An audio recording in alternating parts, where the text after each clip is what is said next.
Live from the world's capital markets, here are the latest financial headlines brought to you by News Factory.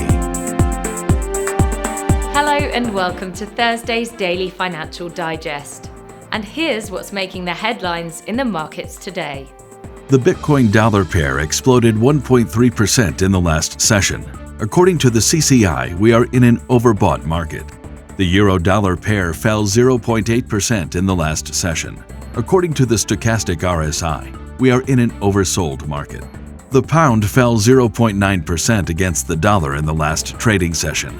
The stochastic RSI indicates an oversold market. The last session saw the Aussie drop 0.4% against the dollar. The RSI is giving a negative signal. And now let's hear what our chief analyst picked up for us today. Tesla Inc. slipped as much as 1.6% in pre-market trading following a three-day slide that has erased more than $200 billion in value.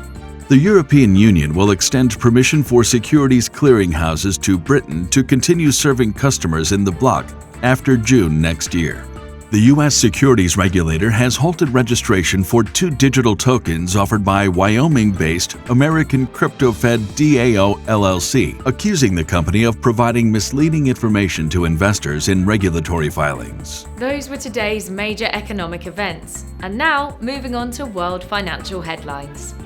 The Portuguese Consumer Price Index will be released at 1100 GMT. The Irish HICP at 1100 GMT.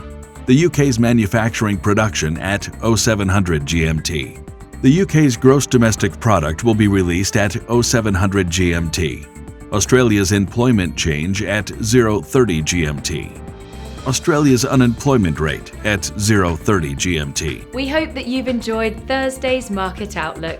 On behalf of all of us here, we wish you a productive trading day. Be sure to join us tomorrow morning for the latest news and events from the financial markets.